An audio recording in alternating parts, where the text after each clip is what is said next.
जी के चार हाथ, चार धर्म अर्थ काम मोक्ष, ये चारों प्राप्त हो जाते हैं गणेश की सेवा से, गणेश की साधना से, गणेश जी का आश्रय लेने से। ऐसा चार हाथ में चार चीजें क्या क्या है? गणेश जी के एक हाथ में फरसा, फरसा हथियार है, अभी चर्चा हो रही थी, लेकिन फरसा को अध्यात्म में दान का प्रतीक माना है, दान का प्रतीक। गणेश जी कहते हैं कि गृहस्थ को अपने कमाई का दशांश दान करना चाहिए, जहां उसकी श्रद्धा, जहां उसका सदुपयोग हो, ऐसी जगह दान करना। गणेश जी के दूसरे हाथ में अंकुश, अंकुश एक हथियार होता है। गणेश जी कहते हैं सबके जीवन में अंकुश होना चाहिए, वरना जीवन निरंकुश बन जाता है। बालकों बच्चों के जीवन में, बेटा बेटी के जीवन में माता पिता का अंकुश होना चाहिए, छात्र के जीवन में शिक्षक का अंकुश होना चाहिए, शिष्य के जीवन में सद्गुरु का अंकुश होना चाहिए, भक्त के जीवन में भगवान का अंकुश होना चाहिए। अगर अंकुश नहीं तो जीवन हमारा निरंकुश बन जाता है। और कोई ना हो जिंदगी में शायद, तो अपने पर अपना अंकुश रखना चाहिए, एक मर्यादा की रेखा अपने लिए खींच लेनी चाहिए, इस रेखा से मुझे बाहर नहीं जाना। तीसरे हाथ में पास है, पास जो है शत्रु को फंसाकर मारने के लिए होता है। गणेश जी कहते हैं तमाम शत्रु तो तुम्हारे भीतर बैठे हैं, काम क्रोध मद लोभ अहंकार, माने अपने दुर्गुणों को स्वयं पकड़ो और स्वयं उनको हटा दो, अन्यथा कोई और उंगली जब उठाएगा तुम्हारी तरफ तुम्हें तकलीफ हो। इसलिए अपने दुर्गुणों को अपने आप पकड़ो और उनको हटाओ कि ये मुझ में बुराइयां हैं, स्वीकार करो अगर है, हटाओ छोड़ो। और चौथा हाथ कई जगह गणेश जी का इस तरह शांति की मुद्रा में रहता है, और कई जगह चौथे हाथ में गणेश जी के लड्डू होता है। लड्डू शुभ का प्रतीक, शांति का प्रतीक, मंगल का प्रतीक। आपके बेटा का ब्याह हुआ हो, हम बारात में ना पहुंच पाए तो जब भी मुलाकात होगी हम ये कहेंगे बहन जी लड्डू तो खिलाया नहीं, जबकि लड्डू तो सस्ता है। हम ये नहीं कहते रसमलाई नहीं खिलाया, रसगुल्ला नहीं खिलाया, गुलाब जामुन नहीं, हम ये कहते बहन जी लड्डू तो खिलाया नहीं। लड्डू शुभ का प्रतीक है, इसीलिए लड्डू की बात की जाती है। भले खिलाया कुछ भी, लेकिन बोलने वाला ये कहता है जी बेटे का ब्याह कर लिया, लड्डू नहीं खिलाया। ये बेटा अच्छे पोस्ट पर चला गया, आपने हमको लड्डू नहीं खिलाया, कहते हैं। तो गणेश जी कहते हैं अगर तुम्हारा जीवन ऐसा रहा तो फिर तुम्हारे जीवन में सदा शुभ रहेगा और तुम्हारे जीवन में सदा ही शांति रहेगी। ये गणेश जी का दर्शन है मेरे भाई। अब आइए गणेश जी खाते पीते क्या है, थोड़ा उसकी चर्चा करते हैं। गणेश जी क्या खाते हैं? मोदक खाता, लड्डू,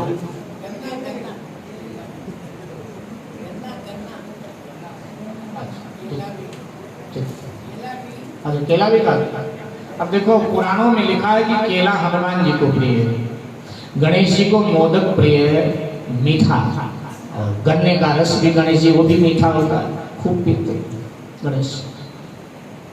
अच्छा ज्यादा मीठा खाने से बीमारी क्या होती है? डायबिटीज हो जाता है।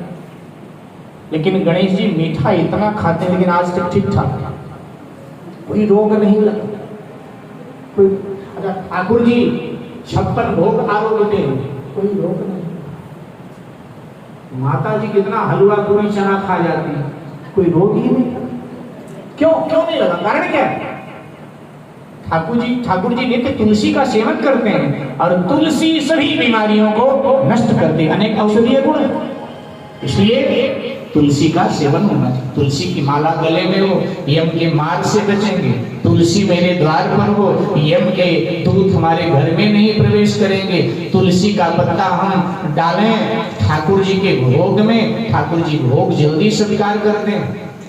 हमारे वृंदावन में महात्मा जी ने बताया हमको कि देखो भैया ठाकुर जी को भोग स्वीकार करवाना है, जल्दी तुलसी का पत्ता डाल दो, और ठाकुर जी को भजन स्वीकार करवाना है, तुलसीदास जी की 2-4 चौपाई गा दो, बस तुम्हारा भजन भी तत्काल ठाकुर जी कबूल कर लेते। भजन स्वीकार करवाना है, तुलसीदास जी की चौपाई गाओ, और भोजन स्वीकार करवाना है, तुलसी का पत्ता डाल दो। माता जी नीम का सेवन करती है। किसका? नीम का। माता जी को नीम का वृक्ष बड़ा नीम। हमारे उत्तर प्रदेश में तो माता जी के जितने भेंट गाए जाएंगे ना, उसमें नीम का वृक्ष आएगा ही आएगा। कितनी कोशिश करो लेकिन नीम की चर्चा में ऐसा हो ही नहीं सकता हमारे उत्तर प्रदेश में। तो नीम माँ को बहुत प्रिय, नीम का वृक्ष, नीम की छाया, नीम के पत्ते। तो इसीलिए माता जी कभी बीमार, और गणेश जी को भी इतना मिठाई खाते हैं भगवान, बाल्टी की बाल्टी गन्ने का रस पी जाते हैं, लेकिन कभी भी कोई, क्यों? क्योंकि गणेश जी उसका निदान रखते हैं। गणेश जी मोदक खाएं, गन्ने का रस पिए, लेकिन गणेश जी को फल में जामुन ही प्रिय, कपित्थ ही प्रिय। कपित्थ एक जंगली फल होता है। कभी मध्य प्रदेश की तरफ आपने यात्रा किया, कपित्थ के बड़े बड़े पेड़, वो मैया हमारी गवाही दे रही है, बड़े बड़े पेड़ कपित्थ के मिलेंगे, लटके हुए, जंगली फल होता है, थोड़ा खट्टा सा होता है, जंगली फल होता है। कपित्थ आप श्लोक में बोलते हो ना, गजाननं भूतगणादि सेवितम कपित्थ, कपित्थ जम्बू फल चारु। जम्बू माने जामुन, संस्कृत में जामुन को जम्बू बोलते हैं। तो गणेश जी जामुन का फल खाते, कपित्थ का फल खाते हैं गणेश जी। गणेश जी कहते हैं भैया मीठा खाओ, मन को मत मारो, लेकिन उसके बाद में जामुन का पर्वत रखो। मीठा खाने के तत्काल बाद 250 ग्राम जामुन खा लो, इसके बाद में सो जाओ, कोई शुगर वुगर होने वाला नहीं। गणेश जी कहते हैं मैं खूब खाता हूँ, अभी तो मोटे कर रहे हैं गणेश जी, भारी भरकम, कहते हैं खाने में कोई कमी नहीं छोड़ता हूँ, लेकिन जामुन खाता हूँ और कपित्थ का फल खाता हूँ, इसलिए आज तक मुझे शुगर हुआ ही नहीं। हमारे देवी देवताओं को जो ये अर्पित किया जाता है ना सामान अलग अलग, इनको ये इनको ये, इसके पीछे विज्ञान है पूरा का पूरा। अब हमारे समझ में ना आए तो अलग बात है। हमारे पुरोहित लोग जो गणेश नवग्रह आदि का पूजन कराते हैं ना, उसके पीछे विज्ञान है। एक आपको मालूम होगा, आप सबको गायत्री परिवार एक संस्था हमारे भारत में है जो पूरे विश्व में काम करे, बड़ी पुरानी संस्था है गायत्री परिवार। गायत्री परिवार के जो संस्थापक थे तो नहीं रहे, बड़े उच्च कोटि के विद्वान थे, आचार्य श्री राम शर्मा। कभी आप हरिद्वार जाते हैं तो शांति कुंज जाओ, शांति कुंज, और जैसे नाम वैसा काम हो। शांति कुंज में जाके आपको अपूर्व शांति मिलेगी। और मैं कहूँ शांति कुंज अगर जाना ना तो बिना भंडारा खाए मत आना, भंडारा वहाँ चलता रहेगा। भंडारे का प्रसाद एक बार लोगे ना तो आपका थोड़ा गौरव से सर ऊपर होगा, आपको अच्छा हमारे सनातन धर्म में भी बड़ी अच्छी व्यवस्था है, देखो ना क्या क्या व्यवस्था। तो उन्होंने लाखों पुस्तकें लिखी उन्होंने अपने समय में। उस समय लाइट नहीं होती थी और लालटेन के उजाले में 4 वेद 18 पुराणों का अनुवाद कर डाला आचार्य जी ने, और लाखों पुस्तकें लिखी उन्होंने। एक पुस्तक उसमें से लिखी है भारतीय कर्मकांड का वैज्ञानिक आधार। क्या? भारतीय कर्मकांड का वैज्ञानिक आधार। इस विज्ञान पूरा बहुत अद्भुत पुस्तक है। विशेषकर जो हमारे कर्मकांडी ब्राह्मण हैं उनके लिए तो संजीवनी है वो पुस्तक, संजीवनी, बड़ी अद्भुत पुस्तक है। तो उसमें उन्होंने सब दिया। तो हमारे यहाँ ये पूजा पूरी वैज्ञानिक है। तो गणेश जी को जामुन चढ़ाना, गणेश जी को कपित्थ चढ़ाना, धतूरा नहीं, धतूरा शंकर जी को चढ़ा। कई बार तो शंकर जी के चक्कर में पूरे परिवार को धतूरा ही मिलता है, घर में झगड़ा और हम लोग करवा देते हैं। पार्वती जी कहती देखो तुम्हारा भक्त ने आकर हमको भी धतूरा आग और ये भांग चढ़ा गया। पार्वती तो राजकुमारी है, वो तो ड्राई फ्रूट खाती है, लेकिन हम ड्राई फ्रूट को चढ़ाने से रहे, हमको भी धतूरा चढ़ा के आ जाते। गणेश जी कहते पिताजी ये क्या है? ना जामुन, ना मोदक, ना कपित्थ, ये धतूरा। तुम्हारे चक्कर में सब धतूरा थोड़ा खाए। तो गणेश जी को ये सब चलता। गणेश जी को दुर्वा चढ़ाई जाती, दुर्वा।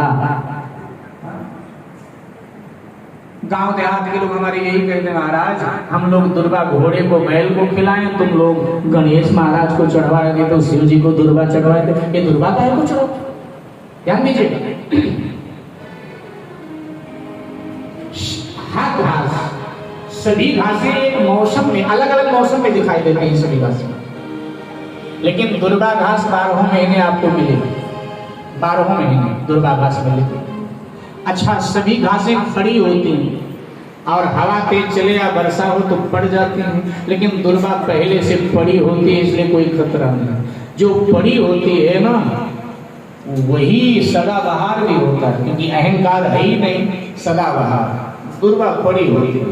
अच्छा, दुर्वा हमेशा हरी भरी रहेगी, 12 महीने मिलेगी, हरी भरी रहेगी। अच्छा, दुर्वा की जड़ बहुत गहराई में होती है, उसको खोद कर कई बार किसान अपने खेत से निकाल देता है, लेकिन 3 महीने बाद फिर खड़ी रहती है। क्या हुआ? निकाला नहीं था। अरे निकाला तो था, लेकिन इतनी गहराई में जड़ इसकी फिर निकल आई। अच्छा, दुर्वा कहीं, दुर्वा घास कहीं लगी हो, प्रयोग करना चाहो तो वैसे करना नहीं, क्योंकि उसमें भी जीव है, हत्या तो मानी जाएगी। तो अब दुर्वा पे पेट्रोल डाल दो, आग लगा दो, वहां तो जल तो जाएगा, लेकिन 6 महीने बाद देखोगे फिर वहां हरी भरी दुर्वा खड़ी है। तो दुर्वा गणेश जी को, शिव जी के आदि देवताओं को अर्पित करने के बाद उसके पीछे जो भाव है वो ये भाव है, जैसे दुर्वा घास हमेशा हरी भरी रहती है, ऐसे हमारे परिवार का जीवन सदा हरा भरा रहे। जैसे दुर्वा की वंशवेली कभी मिटती नहीं, ऐसे मेरी वंशवेली कभी मिटे ना प्रभु, इसलिए दुर्वा चढ़ाया जाता है। दुर्वा विनम्रता की भी प्रतीक है, क्योंकि पड़ी हुई है। गुरबाणी में गुरु नानक देव जी महाराज बोले कि नानक नन्हे बन रहो जैसे नन्ही तू, और सब घास मिट जाएंगी, दूब खूब की खूब, सब मिट जाएंगे, दूब खूब की खूब। गुरु नानक देव जी महाराज।